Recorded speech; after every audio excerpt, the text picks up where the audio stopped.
Bom dia.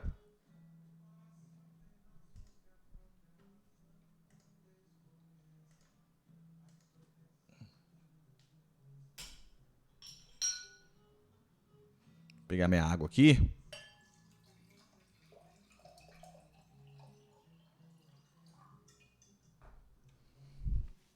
Como é que tá aí, galera? Firme e forte?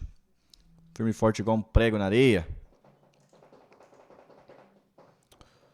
Aos pés da Santa Cruz. Fender Twin, Reverb Twin.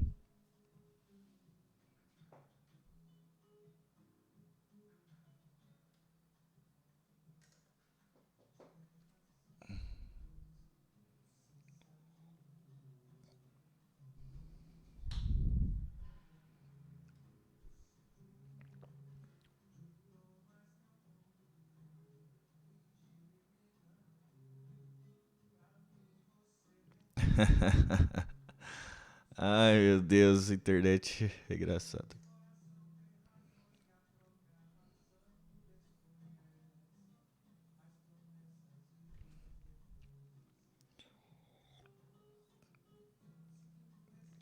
Salve, Ana, tudo bem?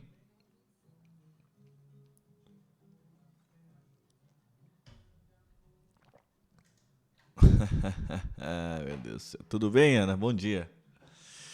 Vamos começar, vamos começar nossa leitura matinal aí, pessoal.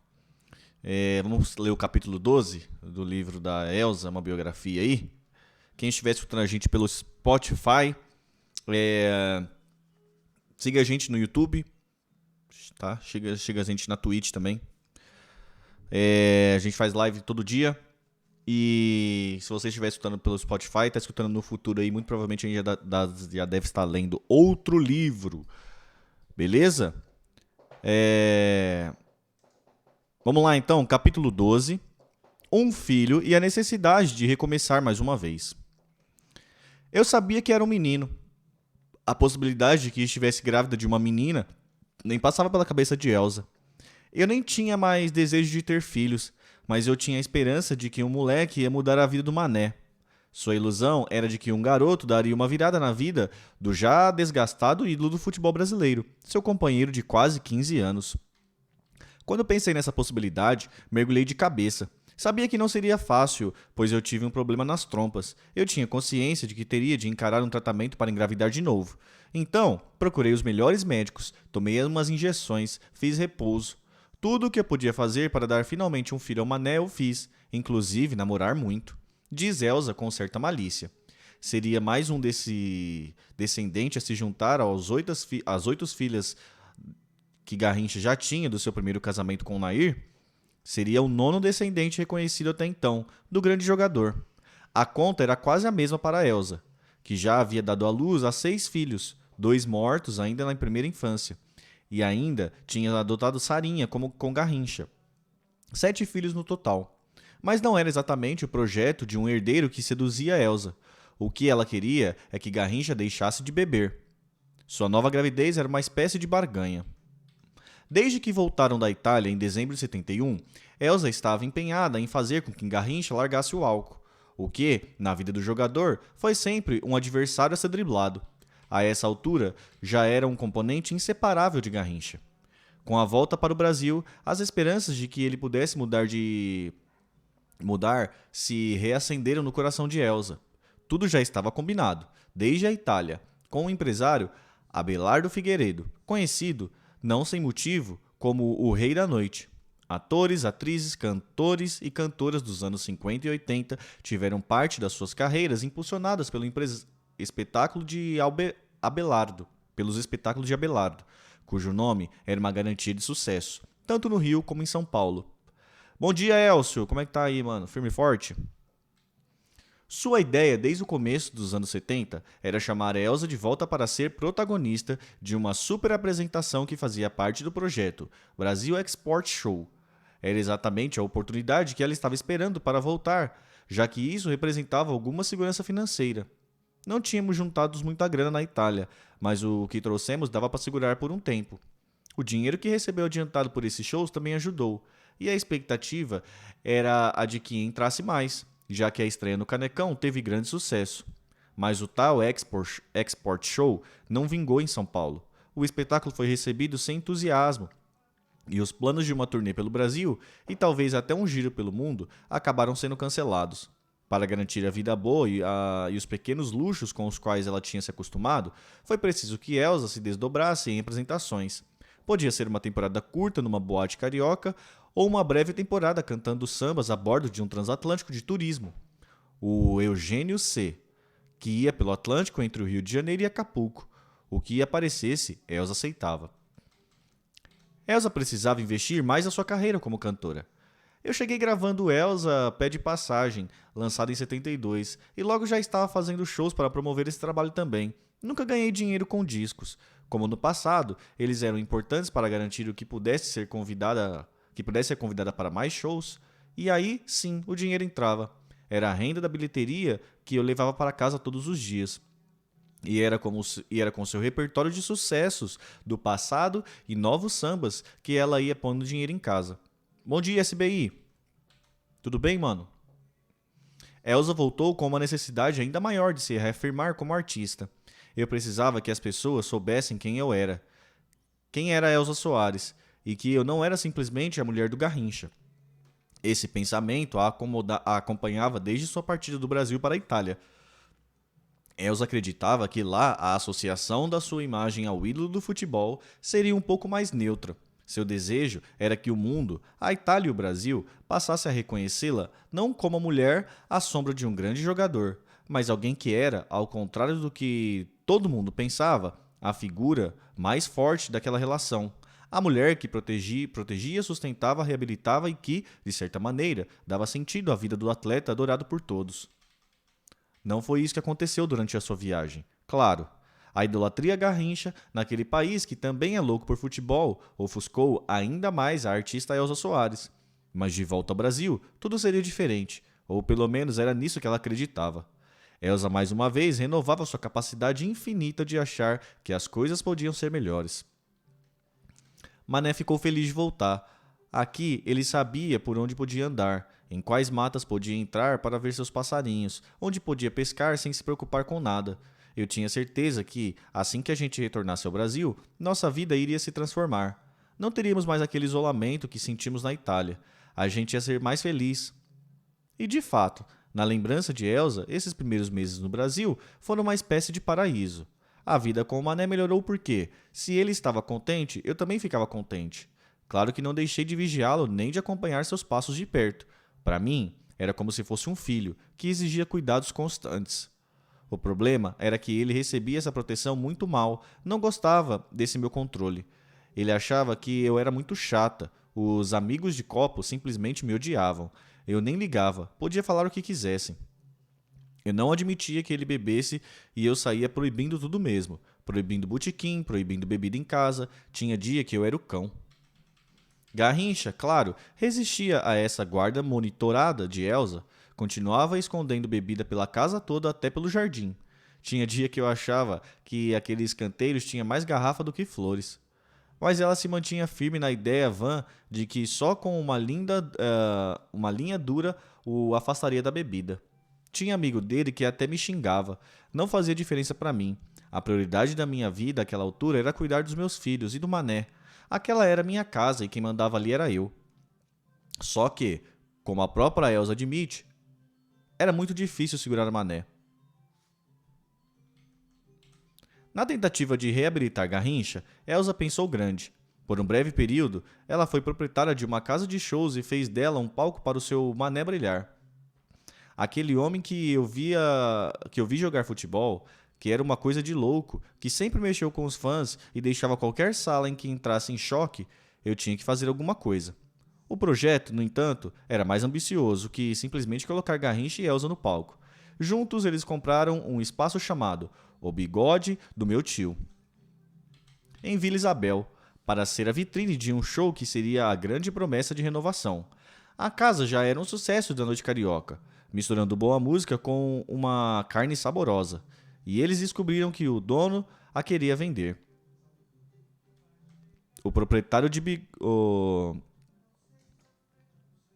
O proprietário do Bigode era Jofre Rodrigues, filho do grande Nelson Rodrigues, dramaturgo, jornalista, cronista e escritor, uma figura fundamental no imaginário e da cultura dos brasileiros. Elsa, que já tinha ido lá com Garrincha várias vezes para ver shows de amigos como Elisete Cardoso e Jorge Benjor, convenceu Garrincha de que seria um bom negócio comprar o lugar, a princípio como um investimento, mas isso era uma desculpa. Eu fiz aquilo pelo Mané. Eu não curtia cuidar de um negócio, não tinha a menor paciência nem jeito para cuidar de uma casa noturna. Ele, eu já sabia que não daria conta de administrar nada. Então, hoje eu admito que foi uma loucura. Eu só queria um lugar decente e digno, onde as pessoas pudessem comer uma boa comida e ainda assistir a um bom show. E percebessem finalmente que o Mané era uma boa pessoa e não apenas um beberrão.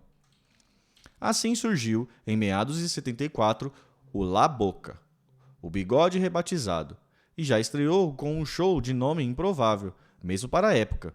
O Demônio da Copa no Show da Vida. Talvez até pegando carona num programa de sucesso que estreava havia menos de um ano na TV Globo, chamado Fantástico, o Show da Vida. A música, claro, ficava por conta de Elsa, e mais uma croner chamado Lorena. Destaque dos roteiros teatrais do então... Destaques dos roteiros teatrais de então. O que Elsa queria era um espetáculo simples, num clima gostoso. Na minha cabeça, era como se as pessoas que fossem lá se sentissem jantando em casa comigo e com o Mané, sem frescura, um papo descontraído. Uma carninha boa, música, nada demais. Mas eles teriam de caprichar para ter a casa cheia, pois as noites cariocas de meados dos anos 70 eram cheias de opções de entretenimento. Chacrinha sacudia a boate, sucata com 15 chacretes rebolantes. Marisa Gata Mansa voltava em cartaz na fossa, mas, segundo a coluna Show da Cidade, do Correio da Manhã, era no La Boca que personalidades como Sansão, árbitro brasileiro que chegou a apitar os Jogos da Copa de 70, iam se divertir, um pouco pela fama que o próprio lugar já tinha, graças à gestão de Jofre Rodrigues, e um pouco pela curiosidade natural das pessoas de ver aquela dupla no palco. Elsa já era uma estrela estabelecida, que chamava público, e a oportunidade de ver Garrincha de perto era ainda um grande atrativo para muitas pessoas. Teria sido melhor conferir sua presença no campo, mas só testemunhar sua passagem no palco já estava muito bom para matar as saudades. Ele, Garrincha, não fazia lá muita coisa, a não ser aparecer ao vivo depois de uma colagem de imagens de momentos gloriosos de sua carreira para um bate-papo semi-ensaiado com o repórter e amigo Pedro Paradella. De alguma maneira, fosse pelo swing de Elsa ou pelo carisma de Garrincha, a noite funcionava. Tanto a apresentação de Elsa quanto a aparição do craque eram aplaudidíssimas. Só que, nos bastidores, a situação era sempre tensa. No começo eu tinha mesmo o maior prazer de fazer aquele show, e eu tenho certeza de que o Mané também se divertia. Só que ele não tinha compromisso com nada, né? Depois de algumas semanas ele começou a dar aqueles perdidos, e eu nunca sabia se ele apareceria ou não.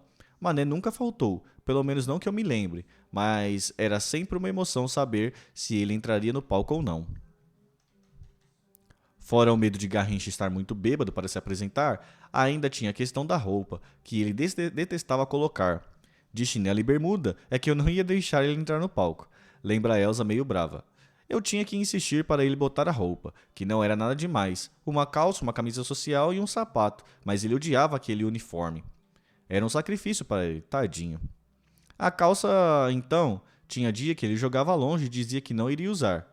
E eu mesma tinha que enfiar as pernas nele, abotoar e fechar o cinto, senão ele entrava em cena com o joelho de fora. Não demorou muito para Garrincha tomar horror daquilo. Quem ia lá para ver o ídolo não percebia a tortura pela qual ele estava passando, mas, no fundo, aquilo era mais uma desculpa para ele beber. Tinha dia que mal dava para entender o que ele falava na conversa com o jornalista. Mas o show ia em frente, num aparente sucesso. Só que o dinheiro não estava entrando, ou ainda não estava fluindo como esperado. Como ninguém ali tinha experiência em administrar coisa nenhuma, o La Boca só perdia dinheiro e ia acumulando contas a pagar. O show, mesmo num dia ruim de Garrincha, até podia estar ensaiadinho. A comida era gostosa e a bebida era farta, mas todo o negócio estava funcionando totalmente no improviso, Com dívidas e mais dívidas, eles foram despejados menos de um ano depois de abrir. Era mais um projeto que não dava certo, para a decepção de Elsa, que viu afundar mais uma tentativa de reabilitar o homem que amava. O Mané não precisava de nada daquilo. Ele tinha um jeito simples de viver. Ele queria ficar tranquilo, com os passarinhos dele. Não ligava para nada, a não ser para a bebida. Elsa conta isso não sem um certo ressentimento, sobretudo pelas inúmeras coisas que fazia para agradá-lo. Por exemplo, Garrincha não deu a menor bola para a Mercedes que Elsa comprou para ele, para ver se o deixava mais feliz. Foi uma surpresa, que saiu pela culatra. Tinha deixado o carro novo estacionado na garagem e quando ele chegou com o dele, velhinho, não entendeu nada. Fui chegando de mansinho para ver sua reação, mas vi que ele estava louco comigo, gritando mesmo. Eu não preciso de uma coisa dessa.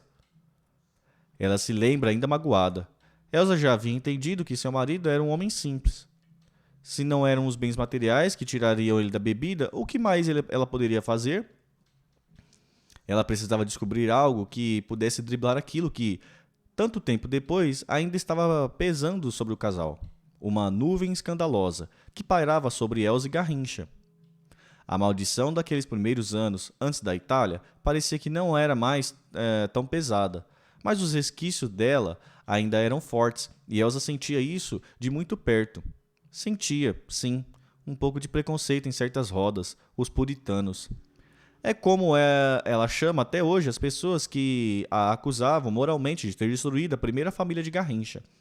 Por baixo da mesa, eu sei que continuavam falando mal de nós. Muita gente vinha com aquele sorrisinho falso, mas eu sabia que não estavam nem aí para mim. A diferença é que eles não desconfiavam que eu tinha voltado mais forte da Itália. Eu me sentia seguro o suficiente para tapar a boca de toda aquela gente. Elsa levava adiante a certeza de que queria mudar. O que ficava claro na frase que ela repetia para si mesma toda noite. Voltei, sim, tô aqui, com licença. Garrincha, quando era convidado para jogar em alguma partida especial, ganhava alguma coisa. Mas quem sustentava a família mesmo, e isso ficava cada vez mais claro, era a Elsa. Mané não tinha noção de dinheiro. Aliás, eu não me lembro de ele ter me pedido um centavo em nenhum momento da nossa vida de casados. Até porque ele não gastava com nada, a não ser bebida, mas essa ele ganhava dos amigos que tinham prazer em ver o Mané ficar daquele jeito. Quando ele fechou um contrato com o time de estrelas do passado do futebol, os Milionários, foi o mais próximo que ele chegou a ter alguma renda. Garrincha disputava partidas amistosas pelo Brasil com outros veteranos de campo, mas o fato de ele estar fora de casa, embora isso significasse algum dinheiro e uma atividade para a cabeça dele, virava uma preocupação a mais para Elsa, que perdia o controle sobre ele. Eu gostava mesmo quando ele ficava comigo, quando eu podia ver onde ele estava, dentro de casa. Ela podia monitorar Garrincha. Mesmo assim, ele conseguia dar uma escapada para um bar. Elsa perdeu a conta de quantas vezes saiu na noite procurando por ele até achá-lo largado numa mesa do fundo de um botequim. Doía ver o homem que você amava caído no chão, só de bermuda, muitas vezes com a barguilha aberta, quase inconsciente. Eu me lembro de ver ele encolhido, com as mãos fechadas, como se não fosse capaz de se levantar. Mas, por mais que ela sofresse a cada episódio desse, seu instinto maternal seguia falando mais alto. Eu era uma mulher que amava aquele homem, então eu chegava com carinho, falava baixinho, abraçava, tirava ele dali, levava para casa, dava banho e tentava levar a vida como se não tivesse acontecido nada. Quanto tempo ela iria aguentar aquilo, ninguém podia prever. Que triste, né, gente, essa história do Garrincha? Era aquela história do médico e do monstro, sabe? Quando não tinha álcool no meio, Mané era um homem mais doce do mundo. Elsa lembra como ele era carinhoso com seus filhos e adorava fazer bagunça com as crianças. Ele brincava de fazer aposta com Carlinhos, Dilma, Gilson, que era o único que chamava ele de pai. Todo mundo prontinho para ir à escola, todos lindos, com um uniforme impecável, porque eu fazia questão que eles tivessem uma ótima apresentação. E aí o Mané dizia, quem cair na água ganha um dinheiro para o lanche. E era aquela loucura. Elsa só via os filhos correndo para a piscina e ela sabia que eles iam chegar atrasados no primeiro dia de aula. Na primeira aula do dia. Era a maneira deles de ser carinhoso. Mas tinha também o lado do monstro. A gente brigava quando ele bebia e aí ele ficava com raiva. A frase de Elsa esconde uma ironia. Como Garrincha bebia todos os dias, as discussões eram frequentes e esquentadas, mesmo na versão atenuada daquela que estava do lado de cá de seus insultos e até de supostos bufetões. Mané nunca subiu a voz comigo, porque eu mesmo não deixava. A minha era sempre mais alta. Ele levantava o tom e eu já vinha de longe dizendo que ele não faria aquilo comigo. Não ia me puxar de novo para um bate-boca. Só que a briga acontecia de qualquer maneira. Garrincha, como conta Elsa, podia ser bastante agressivo com as palavras. Apesar de não dizer um palavrão dentro de casa, o que acontecia era que ele virava um palhaço. Na sua bebedeira, ele debochava de quem estava perto, fazia piada com a cara dos outros. E, do jeito dele, caprichava para humilhar, mas nunca com palavras sujas. Aos rumores de que as discussões chegavam à agressão física, Elsa se defende. Muitas vezes eu partia para cima dele, não para machucá-lo, pelo contrário, mas para escorá-lo, porque eu sabia que ele ia cair. Ou então ele me via num corpo a corpo com ele tentando pegar uma garrafa de álcool. Aí, sim, com reação segundo ela, sobrava um gesto mais pesado para Elsa, uma mão que descia forte no seu rosto ou um braço que a empurrava para longe. Mas ao lembrar-se disso, parece que a memória vem junto com um resquício daquele amor e ela justifica. Não era ele que fazia aquilo, era a maldita bebida. É difícil para Elsa, mesmo décadas depois desse relacionamento, admitir que ela sofria abusos físicos de Garrincha. Eles aconteciam. Ela consente no calar. Os amigos sabiam. As crianças eventualmente testemunhavam.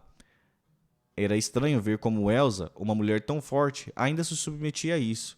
Revidava, é verdade, mas nenhuma agressão, até então, tinha cruzado o limite que a fizesse terminar a relação. Sua esperança de viver o sonho de uma família feliz parecia mais forte que todas as evidências violentas do seu dia a dia. Eu tinha força dentro de casa porque eu mantinha as crianças e tudo ali era fruto do meu trabalho, dos meus shows, da minha música. Então quem mandava era eu. E essa relação de poder ficou ainda mais forte quando as filhas de Garrincha vieram morar com um casal, em 75. Com a morte da primeira mulher do jogador, Nair, suas 6 filhas mais novas, com idade que iam de 11 anos aos 18, se mudaram para viver com eles. A decisão de elas virem foi minha e foi fácil convencer o Mané. Apesar de tudo o que aconteceu, de toda a campanha que Nair e seu advogado, de seu Rodrigo Mendes, fizeram, Elsa teve um gesto nobre. Eu não queria que elas ficassem abandonadas sem mãe. Achei que era hora de esquecer o passado, especialmente porque a imprensa tinha construído aquela imagem de que ele havia sido um péssimo pai, que não ligava a mínima para as filhas, e que eu tinha destruído a família dele. Se alguém fosse mudar aquilo, tinha que ser nós mesmos. Então eu disse, traga todas que eu tomo conta. Para a Elsa dos anos 60, essa ideia parecia inimaginável. Ela tinha ódio das sentenças que exigiam a pensão e que eram articuladas pelo advogado numa enorme campanha que envolvia também a opinião pública e que a própria imprensa abraçou. A Elsa de 75 era, ela insiste, uma mulher diferente. O fantasma da mulher que destruiu uma família feliz, que tinha transformado Elsa num alvo de haters há décadas antes dessa expressão entrar no vocabulário corrente, tinha que ser afastado. Não aguentava ver o meu nome nem o do Mané nas manchetes sensacionalistas. Abraçar as filhas do Mané poderia se reverter isso. Porém, mais do que uma preocupação de Elsa com sua imagem, o que moveu foi o seu infinito instinto maternal. Eu me lembro de quando elas chegaram em casa, me olhavam assustadas, e levou um bom tempo até elas se acostumarem com a minha figura.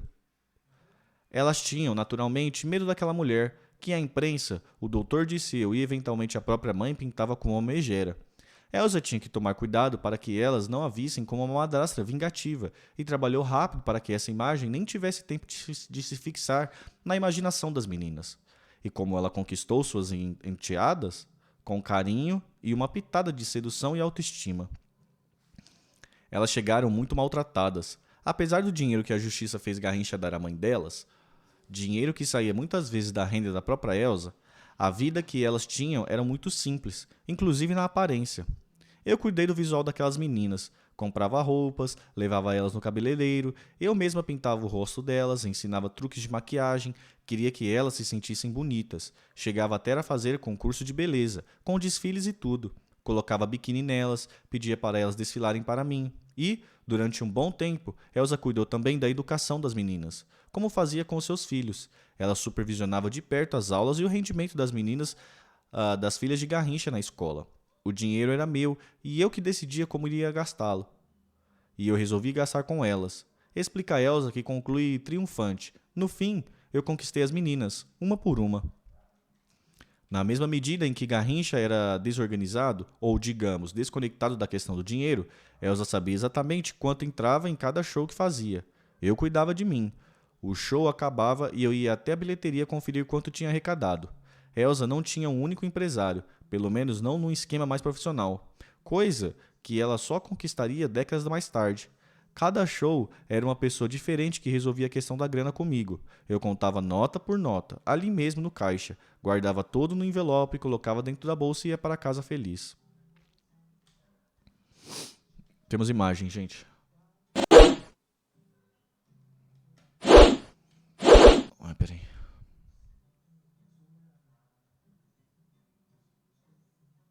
Elza Soares se apresenta no Teatro Opinião, na década de 70. Raspou o cabelo?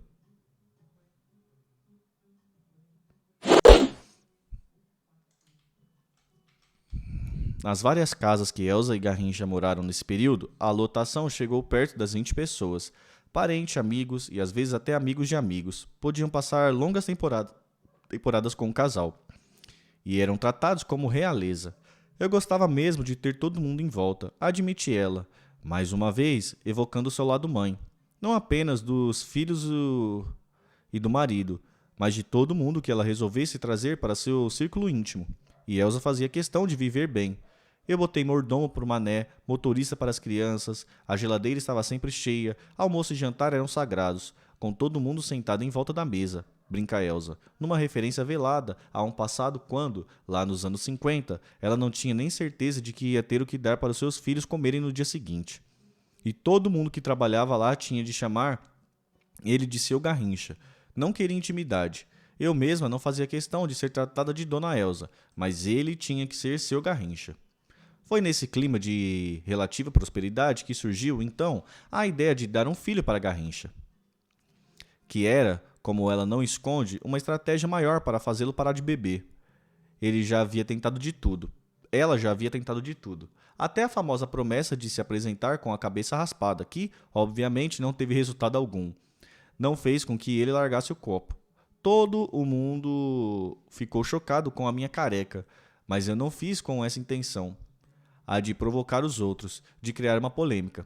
Era, sim, pro mané deixar o copo de lado. Parece uma coisa boba, mas eu achava que podia dar certo. Só que aí eu gostei da ideia. Amava me olhar no espelho e ver que estava bonita com aquela cabeça toda exposta. Diferente, sem medo de me mostrar. Conta ela com uma autoestima certamente bem mais alta do que a daquela Elsa que havia se submetido, 10 anos antes, à primeira operação plástica para acertar seu nariz. Acertar entre aspas, tá, gente? Tá aqui. O visual, então, parece ter sido bom para sua imagem. Sua aparência careca, com uma blusa branca de uma manga só, o pescoço envolto por uma gargantilha de metal e outras joias, o nariz de uma elegância geométrica, os olhos inquisitivos e sua boca brilhante num meio sorriso é uma das imagens mais icônicas do pop brasileiro da primeira metade dos anos 70. Mas desafiou a sua fé. Garrincha continuava bebendo cada vez mais, revezando garrafas que escondia pelas estantes, pelos móveis e canteiros da casa. Sem saber mais o que fazer, Elsa tentou uma última estratégia. Eu estava muito desesperada e achei que essa cartada seria definitiva. A cena aconteceu mesmo, não a invenção. Eu cheguei depois de um dia em que a gente tinha brigado demais e perguntei se ele seria capaz de me prometer que, se eu lhe desse um menino, um filho homem, ele largaria a bebida. E ele respondeu que sim, diz Elsa, acrescentando que se encheu de esperança. Se Garrincha tinha prometido fazer sua parte, era melhor que ela corresse para fazer a dela. E, então, Elsa foi procurar os tratamentos. Além do problema nas trompas, Ela já estava com mais idade e mais de 2 décadas havia se passado desde a última gravidez. Ela sabia que tinha um caminho complicado pela frente e as primeiras tentativas não foram muito animadoras. Mas, quando finalmente veio um resultado positivo, ela estava, sim, grávida e muito feliz. Elsa fez questão de contar para Garrincha de um jeito especial. Salve Labore, caiu? Tá sem som? Caiu o som?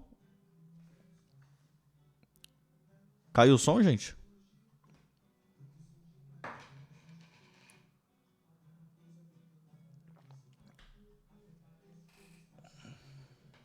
Caiu o som, gente? Ou vocês estão me ouvindo? Eita, peraí.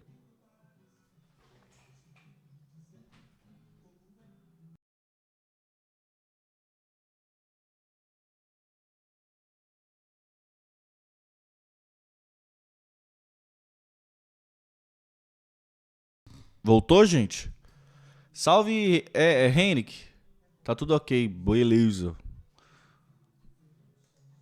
Beleza. Elsa fez questão de contar para Garrincha de um jeito especial. Em meados de 75, eles estavam morando com toda a família, que incluía as filhas de Garrincha, em São Paulo, num raro período de paz. Desde os anos 60, me apaixonei pela cidade. Sempre tive as portas abertas para ir adiante com minha carreira no cenário paulistano. Com compromissos profissionais levaram Elsa a mais uma temporada paulistana, longe das grandes gravadoras, que até hoje têm seus escritórios principais no Rio.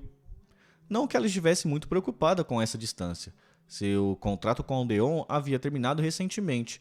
Uma separação desagradável da casa que lançou sua voz lá no final da década de 50, onde ela se criou e desenvolveu sua arte. Foi um divórcio difícil.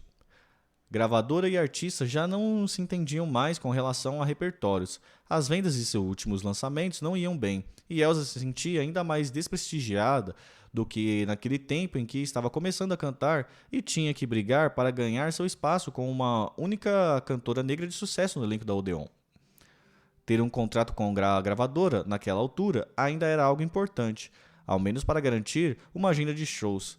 Com a relação entre a Odeon e Elsa azedando, ela foi procurar pela novata Tapecar, também no Rio de Janeiro, para gravar novos trabalhos.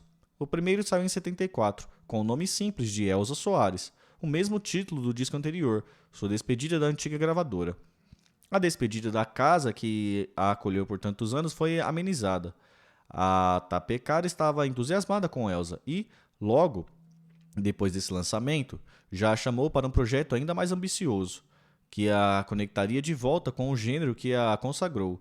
Retorno ao Samba tinha que ser um disco preferido para coroar essa ressurreição artística de Elsa. Imagem.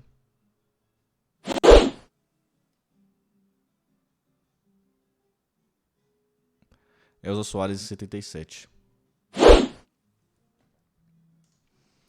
Como ela estava morando em São Paulo, foram necessárias várias viagens entre São Paulo e Rio para essas sessões no estúdio. E foi numa dessas escalas cariocas que, num quarto de hotel do Hotel Olinda, até hoje situado de frente à praia de Copacabana, Elsa deu ao marido, que viajava com ela, a notícia da gravidez. O mané ficou meio sem reação. Eu falei, tô grávida. E eu acho que ele ficou meio assustado. Na verdade, Garrincha era desconfiado. Claro que ele sabia das tentativas da mulher de engravidar, mas como nada tinha dado certo até então, quem garante que seria daquela vez? Podia ser só um truque para ele parar de beber. Mas Elsa tratou logo de afastar essa suspeita e fazer Garrincha acreditar que ele seria pai de novo. E dessa vez, de um menino. Fiquei sentada ali na cama com ele um tempão, fazendo carinho e dizendo que o filho do neném ia finalmente chegar. Eu estava chutando, mas lá dentro do meu coração eu tinha essa certeza de que vinha um garoto. Até porque eu já era mãe de meninos, então eu sabia como era. Sua lembrança é de uma gravidez bem tranquila. Eu estava no paraíso, esperando o filho do homem que eu amava. E, melhor de tudo, Mané ficou todo esse período sem colocar uma gota de álcool na boca, pelo menos quando estava comigo. Não me lembro de tê-lo visto com um copo enquanto esperávamos pelo nosso filho. Elsa estava confiante. Mesmo com a barriga crescendo, ela não perdia o estilo. Seu rosto perfeito nem parecia inchado e suas formas eram realçadas em modelos geométricos e simples. Era possível achar que ela estava até mais bonita desde que anunciou a gravidez, e com uma energia recobrada. Elsa continuou a fazer shows, numa agenda sempre exaustiva. Terminou seus contratos em São Paulo e resolveu voltar para o Rio de Janeiro, para ter seu filho perto de todo mundo que conhecia. Ainda fez alguns shows logo depois de mais essa mudança incansável. Internamente, porém, estava mais tranquila, porque tinha certeza de que ia chegar em casa e encontrar seu marido, que não precisaria sair pela noite catando garrincha num novo bar. O ídolo encarnou um futuro papai, dedicado, que deixava a futura mamãe muito orgulhosa. Foi o Mané que fez quase que sozinho o enxoval. Elsa se lembra de ver o marido chegando em casa várias vezes com uma roupinha ou alguma coisa para o quarto do bebê. O Juninho, como ela se referia ao filho que nasceria logo depois, foi uma criança esperada com alegria. Eu mesma estava mais preparada para ter essa criança, financeiramente e emocionalmente.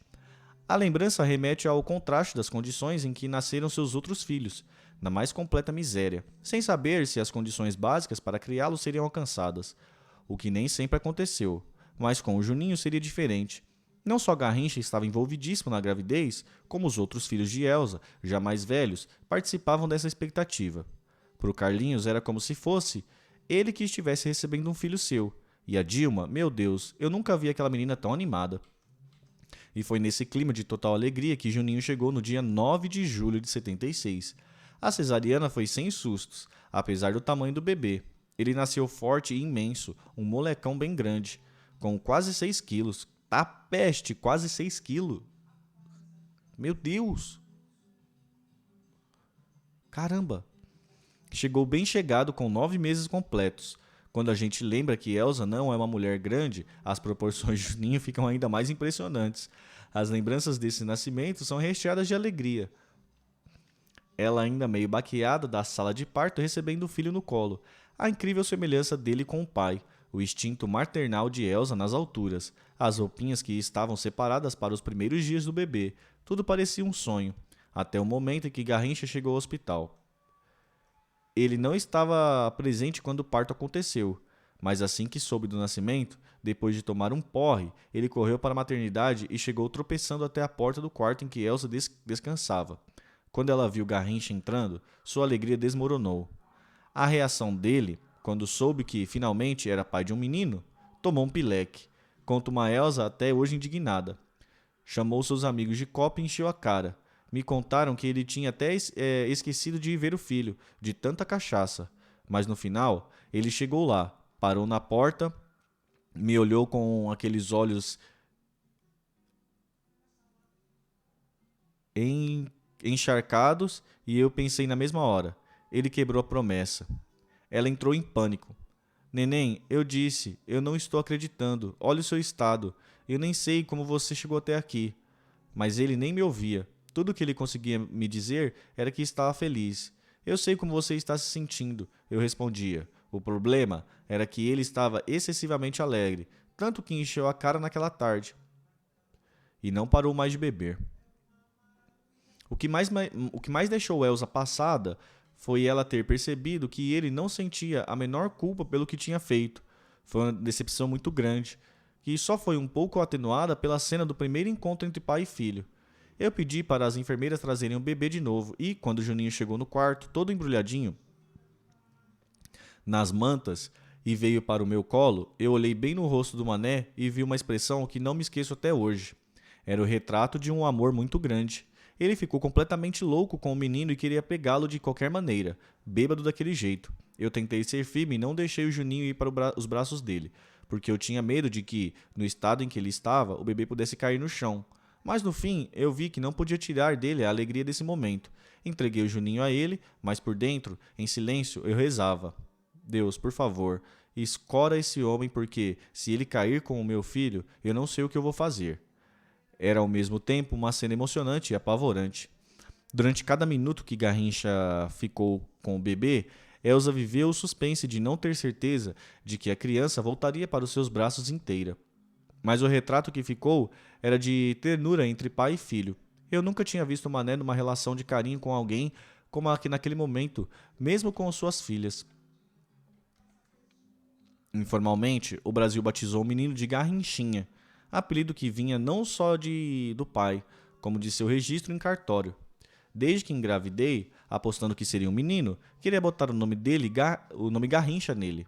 Ironicamente, para um país que coleciona nomes tão inesperados como o Brasil, os pais quase não conseguiram registrá-lo como Manuel Garrincha dos Santos Júnior. Eles diziam que aquilo não era nome, era apelido. Segundo Elsa, foi preciso que eles apelassem para um amigo importante em Brasília para que Juninho pudesse ter oficialmente um nome tão sonhado. Eu tinha muito orgulho desse Garrincha, aquele homem que emocionou o Brasil inteiro e até o mundo. Eu queria que nosso filho tivesse o nome dele. Era mais que uma homenagem, era uma prova de carinho e respeito. O Mané, por ele, não fazia diferença. Esse era um orgulho que ele mesmo não tinha. Ele não pensava em futuro, tentava não ligar para o passado. Se estivesse cuidando dos passarinhos, ele era um homem feliz, só com sua bermuda e suas gaiolas. O filho, claro, veio somar alegria, num primeiro momento. No fundo, o garoto nem precisava ter o nome do pai. Ele era a cara de Garrincha. Nas fotos em que aparece ainda com apenas algumas semanas de vida, fica mais do que claro que a genética ali tinha trabalhado forte. Além disso, desde o momento em que ele chegou em casa, ele já ganhou o apelido da família: Júnior, Juninho, Garrincha. Garrincha, a essa altura da vida, homem de poucos sorrisos, apareceu nas primeiras fotos com o filho sempre com uma expressão de paz. Estão os dois sempre com uma cara tranquila. Elsa, também nessas primeiras imagens, com o novo filho, está quase sempre de turbante, mas é difícil reparar em qualquer coisa além dos olhos daquela mãe que mal disfarçava o prazer de ter entregue o que havia prometido. Infelizmente, como ficava claro a cada dia, só ela havia cumprido a promessa. Depois daquele dia na maternidade, a bebida voltou com força na vida de Garrincha, para o desespero de Elsa. Sua preocupação só era aliviada nos melhores e mais tranquilos momentos do dia, a hora em que amamentava seu pequeno. Eu conseguia amamentá-lo normalmente, não tive o menor problema para ter leite, ao contrário das primeiras vezes em que dei à luz. Seu corpo parecia que sabia que o menino que havia chegado tinha um enorme apetite. Juninho era muito faminto, e Elsa, sempre hiperativa, seguiu sua rotina normalmente, mesmo com a criança pequena. Fez uma breve pausa na agenda de shows, mas conseguiu, com as gravações de um novo álbum, mais um pela Tapecar. Elsa nem pensava duas vezes antes de levar Júnior para o estúdio. A opção, deixar o filho em casa com o pai, era assustadora. Eu tinha medo de que Garrincha pegasse o bebê. Garrincha já não tinha controle dos seus movimentos nem de sua força. A bebida fazia da simples atitude de carregar o filho no colo uma temeridade. Todo mundo na casa cuidava dele. Carlinhos e Dilma eram especialmente carinhosos e percebiam o perigo que o pai representava para a criança. Eles simplesmente adoravam o Mané, encaravam ele como um pai mesmo, tinham respeito e amor por ele. Quando chegou a minha primeira neta, Vanessa, Mané também esbanjava carinho. Quem via de longe podia imaginar que ele era a mais inofensiva das criaturas. E era mesmo. Mané era incapaz de fazer uma coisa ruim para um ser humano. Só que, sem querer, ele era um risco para o nosso filho que tinha acabado de nascer. Com a bebida fazendo parte da rotina, voltaram também as brigas. A situação que os dois viviam, porém, nunca era discutida em família. Eu nunca deixava que nossa vida pessoal entrasse na conversa com os meus filhos. Eles presenciavam discussões fortes, viam cenas degradantes de Garrincha com a bebida, mas Elsa nunca deixou o espaço para que isso fizesse parte da vida da família, das conversas quando todos estavam juntos. Eles eram crianças, explica Elsa, quase querendo esquecer que o próprio Carlinho já tinha passado dos 20 anos. Para mim eram crianças e tinham de ficar longe delas. E tinha que ficar no lugar delas. Se Elsa tinha esse espírito superprotetor com os filhos mais velhos, imagine com o caçula que acabara de nascer. E, por isso mesmo, os momentos de contato físico entre Juninho e Garrincha eram, para ela, assustadores. No começo, eu ficava gelado de imaginar que o menino pudesse simplesmente escorregar dos braços dele, já que o próprio Mané não ficava em pé. Ele vinha sempre querendo pegar o Juninho e eu tentava desconversar até ele desistir e sair para tomar umas. Mas tinha horas que eu cedia e via as coisas horríveis. Por exemplo, ele pegava o Júnior e dizia que ia soltá-lo no chão. Elsa, com razão, se desesperava. Ela se lembra de ouvir mais de uma vez Mané dizer: "Eu vou jogar ele pra você, segura aí." Como se o Juninho fosse um brinquedo ou uma bola, e Elsa saía apavorada para pegar o menino dos braços dele. As brigas, por conta disso, terminavam constantemente num clima péssimo, ao ponto de Elsa começar a ter medo, não por ela, mas pelo seu filho. A gota d'água foi um dia em que ele, muito bêbado, pegou o Júnior por uma perna, de cabeça para baixo, no alto da escada da casa onde moravam, gritando: vou jogar, olha que o menino vai cair." Foi o que bastou para que Elsa decidisse de uma vez por todas que iria sair de casa, deixar Garrincha. Dentro de mim, eu sabia que ele não iria jogar a criança. Era só uma brincadeira besta mesmo, brincadeira de bêbado. Mas eu era mãe. Como não ficar preocupada? Eu disse: basta. Não queria mais aquilo para minha vida. Foi o limite. Eu percebi que cuidava de 2 bebês e finalmente disse: chega, vou cuidar de um só. Ao longo dos anos, com Garrincha, especialmente depois de voltar para o Brasil, Elsa viu seu amor pelo marido se transformar aos poucos em pena. Tudo o que ele havia feito nesses últimos tempos, tentar levantar a carreira dele, enchê-lo de mordomias, proporcionar uma vida confortável e até tentar motivá-lo com um negócio, a boate, tudo aquilo tinha sido um esforço enorme para tentar tirá-lo da possível depressão, mas tudo isso tinha sido em vão. E ela já não aguentava mais.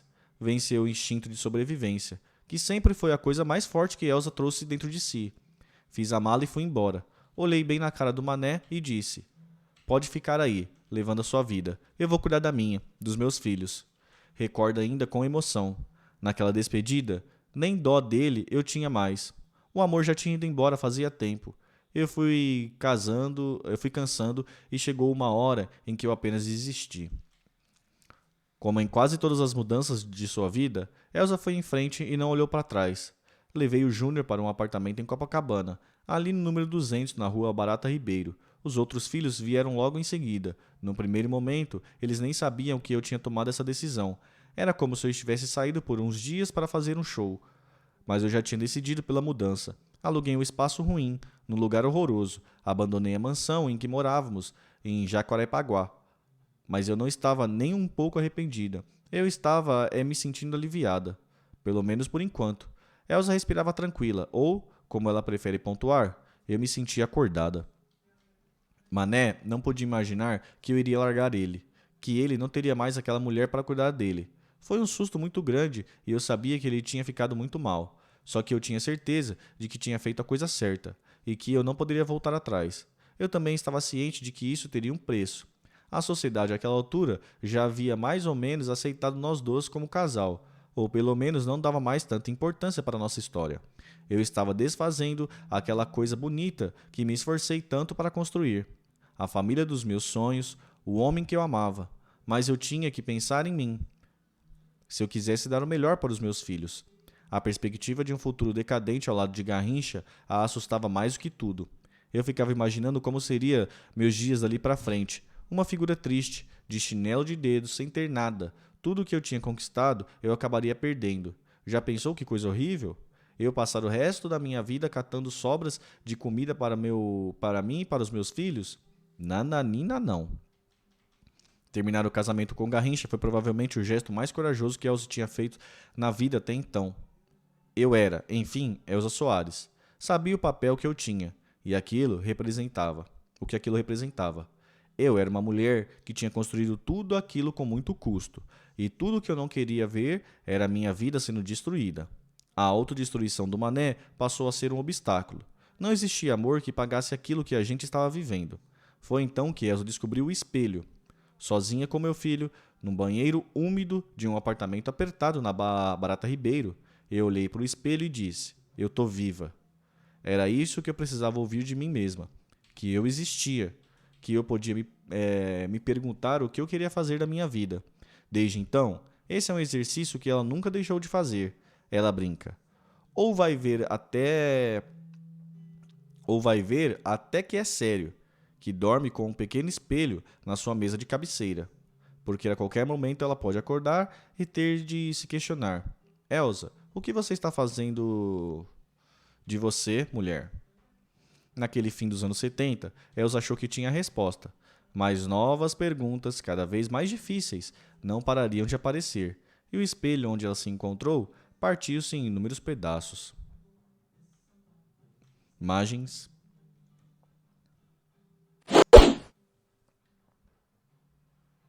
São Paulo, na década de 80. É 23 de maio isso aqui, né? É 23 de maio? É não.